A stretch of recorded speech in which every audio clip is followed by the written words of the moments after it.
जय श्री कृष्ण विद्यार्थी मित्रों, आज આપણે ધોરણ 5 માં વિષય હિન્દી ભણીશું। ગયા લેક્ચરમાં આપણે પાઠ 9 કેસા સ્વર એટલે કે કેવો અવાજ એ પાઠ ભણી ગયા। તો આ લેક્ચરમાં આ પાઠનો અભ્યાસ અને સ્વાધ્યાય ભણીશું। સારું, ચાલો જોઈએ।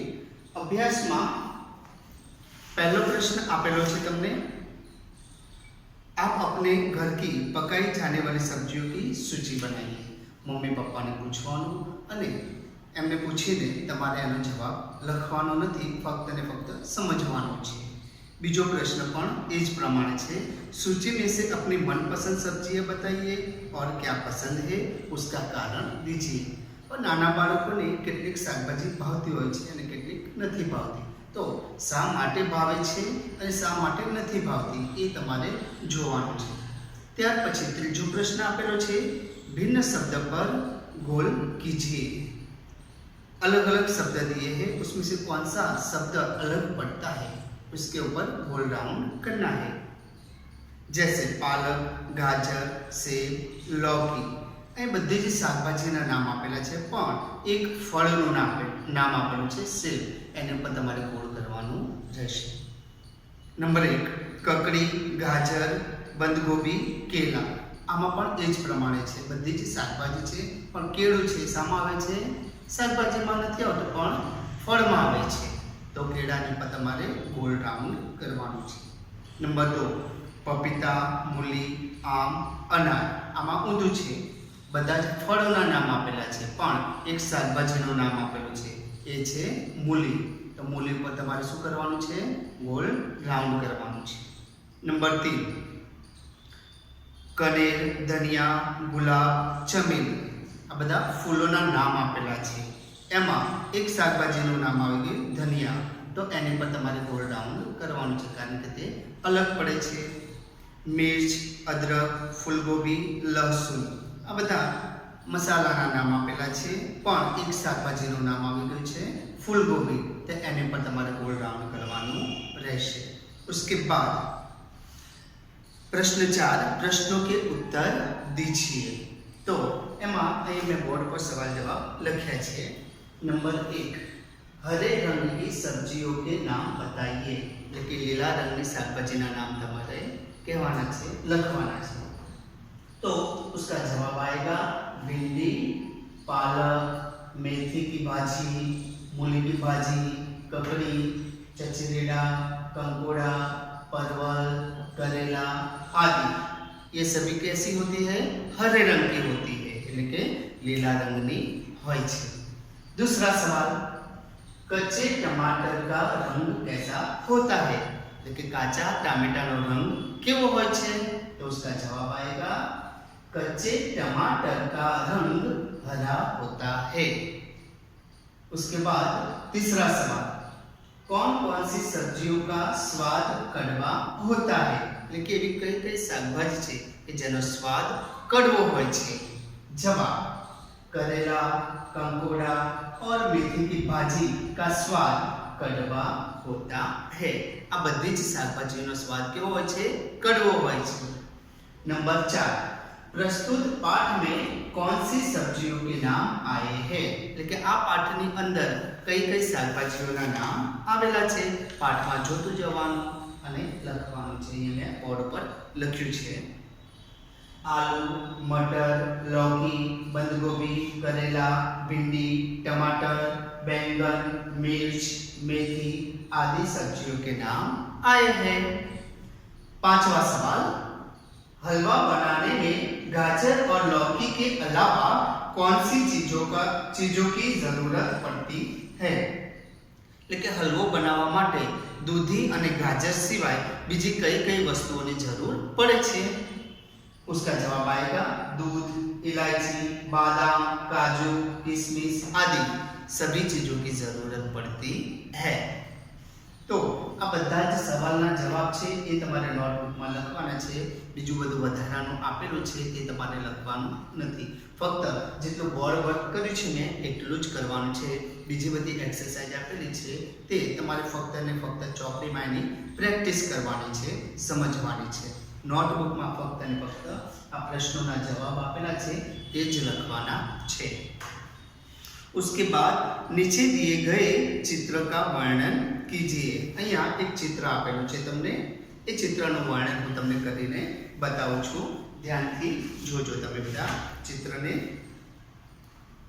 ऊपर दिया गया चित्र सब्जी मंडी का है।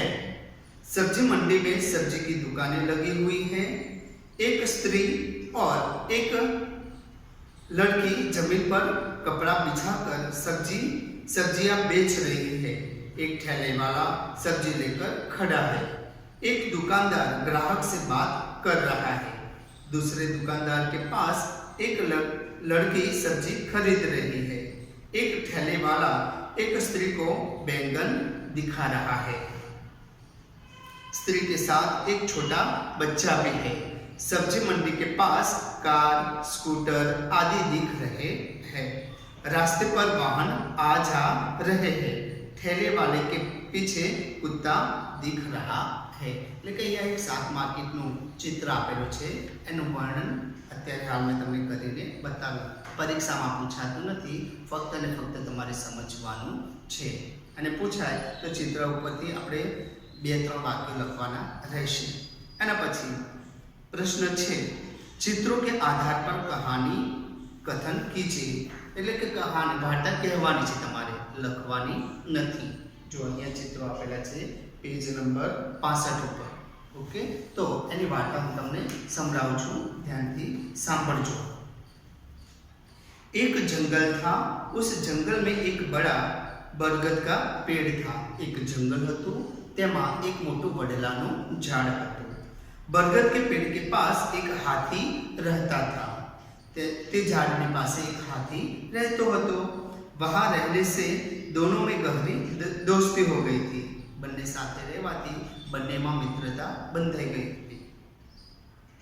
एक दिन ऐसा हुआ कि हाथी बरगद की डालियां तोड़ने लगा। वह इतना क्रोधित था कि बरगद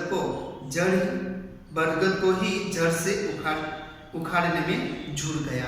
एक दिवस हाथी ने इतना બધો ગુસ્સો આવ્યો કે આ ઝાડને મૂળમાંથી ઉખાડી નાખવાનો એને નિર્ણય કર્યો। तब यह देखकर बरगद का पेड़ उसे समझाने लगा कि हाथी भैया, मुझे क्यों उखाड़ रहे हो? मेरी डालियां क्यों तोड़ रहे हो? मैं तो सभी सजीवों के लिए बहुत उपयोगी हूँ। गर्मी में मेरी छांव में सब आराम कर सकते हैं, चैन की सांस ले सकते हैं, तो मुझे तोड़िए मत, मुझे रहने दीजिए। मैं समय आने पर आपकी भी मदद करूँगा। એટલે એવો સમય આવશે ત્યારે હું તમને મદદ પણ કરીશ। બીજા બધાને તો મદદ કરું જ છું, કામમાં આવું છું, પણ એવો કોઈ સમય આવશે ત્યારે હું પણ તમારી મદદ કરીશ। थोड़े दिनों के बाद गर्मी के दिन शुरू हुए। गर्मी के दिनों में कड़ी धूप पड़ने लगी। सब पशु पक्षी व्याकुल होने लगे। हाथी भी गर्मी से बहुत व्याकुल था। तब बरगद के पेड़ ने हाथी भैया को आवाज दी, हाथी भैया आओ, मेरी छांव में शांति से बैठो, आपको गर्मी से राहत मिलेगी।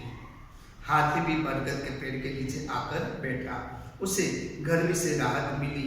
दोनों बहुत खुश हुए। फिर से दोनों में मित्रता हो गई।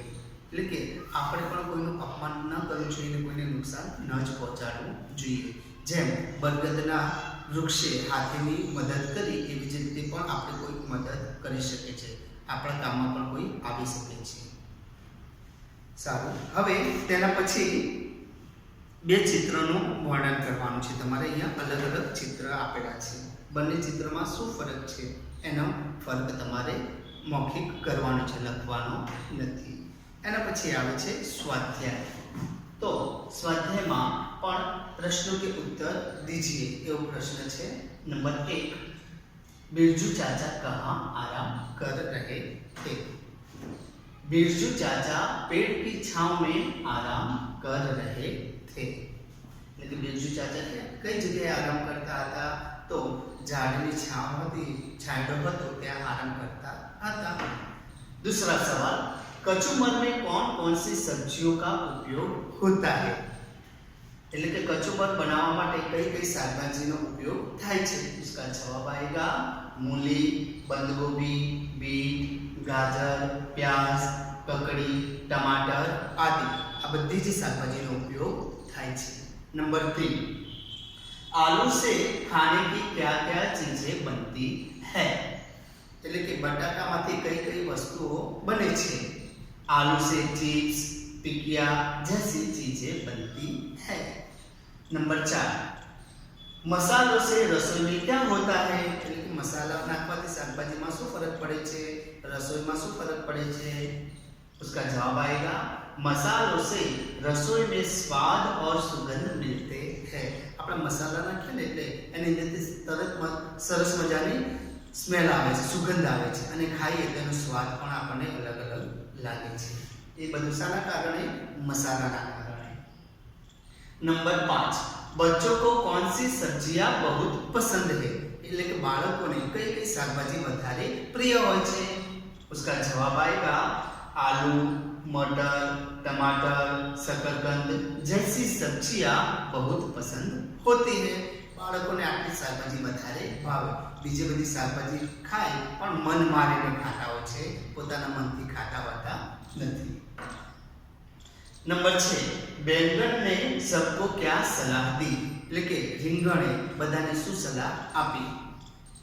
उसका जवाब आएगा बैंगन ने सलाह दी कि आप सब अपने अपने स्थान पर उपयोगी एवं सही है, मिलजुल कर रहने में ही हम सबकी भलाई है। તમે બધા પોતપોતાની જગ્યાએ સાચા છો, આપણે બધાએ હળી મળીને રહેવું જોઈએ, એમાં જ આપણે બધાની ભલાઈ છે। नंबर 7, जमीन के नीचे पैदा होने वाली सब्जियों के नाम बताइए। जमीन नीचे જે શાકભાજી ઉગે છે એના નામ અહીંયા માંગ્યા છે। તો જમીન કે નીચે આલू, शकरकंद, मूली, गाजर, प्याज, रतालू, लहसुन, जमीकंद आदि सब्जियां होती है। नंबर 8, बेलों पर कौन सी सब्जियां होती है? बेलो એટલે કે વેલા ઉપર કઈ કઈ શાકભાજીઓ થાય છે? उसका जवाब आएगा लौकी, चचरीड़ा, करेला, ग्वारफली, तोरई, परवल, ककड़ी आदि આ બધી જ શાકભાજી છે તે વેલા ઉપર થાય છે। ક્યાં થાય છે? વેલા ઉપર થાય છે। ओके, એના પછી नीचे दिए गए सब्जियों के रंग, रूप, आकार या स्वाद के बारे में 2-2 वाक्य लिखिए। તમારે મમ્મી પપ્પાને પૂછવાનું છે અને આ બધાના વિશે જાણવાનું છે। જો તમને આવડતું હોય તો જાતે અને ના આવડતું હોય તો મમ્મી પપ્પાને પૂછી શકો છો। ફક્ત સમજવાનું છે, એમાં લખવાનું નથી। બેંગન, અહીંયા એક ઉદાહરણ સમજાવી દઉં છું। બેંગન એટલે કે રીંગણ, રીંગણનો રંગ કેવો હોય છે? बैंगन का रंग पर्पल होता है, यानी कि जामुनी होता है। उसका स्वाद चचरीड़ा होता है। टमाटर, तो टमाटर का रंग लाल होता है, टमाटर का स्वाद खट्टा मीठा होता है। करेला, करेला हरा रंग का होता है, उसका स्वाद कड़वा होता है। लौकी, लौकी हरे रंग की होती है, लौकी का स्वाद चचरीड़ा होता है। गाजर, गाजर लाल रंग का होता है, गाजर का स्वाद मीठा होता है। आ रीते तमारे फक्त समझवानुं छे, लखवानुं नथी। चित्र के आधार पर लेखन कीजिए। हवे आ चित्र अहींया आपेलुं छे शाकभाजीनुं। हवे ए शाकभाजीनुं चित्र आपणे आगळ मैं तमने वर्णन करीने बताव्युं ए ज प्रमाणेनुं छे। तो ए वर्णन तमारे लखवानुं रहेशे। उसके बाद अनुवाद, मातृभाषा में अनुवाद कीजिए। એટલે કે અહીંયા વાક્યો આપેલા છે એ તમારે अनुवाद કરવાના છે ગુજરાતીમાં। सभी सब्जियां मेरे बिना अधूरी है, એટલે કે બધી જ શાકભાજી મારા વગર અધૂરી છે। પહેલા હિન્દી વાક્ય લખવાનું, પછી એનું ગુજરાતી। ફરી એકવાર, सभी सब्जियां मेरे बिना अधूरी है, तो उसका जवाब क्या आएगा? બધી જ શાકભાજી મારા વગર અધૂરી છે। नंबर 2, गाजर से हलवा बनता है, उसका जवाब आएगा गाजर थी हलवो बने छे। नंबर 3, मसाले में रसोई में स्वाद और सुगंध प्रदान करते हैं, એટલે મસાલા રસોઈમાં સ્વાદ અને સુગંધ આપે છે। नंबर 4, करेला स्वास्थ्य के लिए बहुत लाभदायी है। कारेलू એ સ્વાસ્થ્ય માટે ખૂબ જ લાભદાયી એટલે કે ફળદાયી છે। નંબર 5 बिरजू चाचा सो गए। बिरजू चाचा सुई गया। ओके, હવે એના પછીની બીજી બધી એક્ટિવિટી આપેલી છે એ ફક્ત અને ફક્ત તમારે સમજવાની છે, લખવાની નથી। બોર્ડ પર જેટલા સવાલ જવાબ લખાય છે ને એ તમારે નોટબુકની અંદર સારા અક્ષરે લખવાના રહેશે। બીજું બધું ફક્ત અને ફક્ત સમજવાનું છે, નોટબુકમાં લખવાનું નથી, ખાસ ધ્યાન રાખજો। પરીક્ષામાં જે પણ બધું પૂછાવાનું હશે એ હું તમને જવાબ સાથે પીડીએફ ફાઇલમાં મોકલીશ તે વખતે, બરાબર? સારું, નેક્સ્ટ લેક્ચરમાં ફરીવાર મળીશું, ત્યાં સુધી આવજો। જય શ્રી કૃષ્ણ।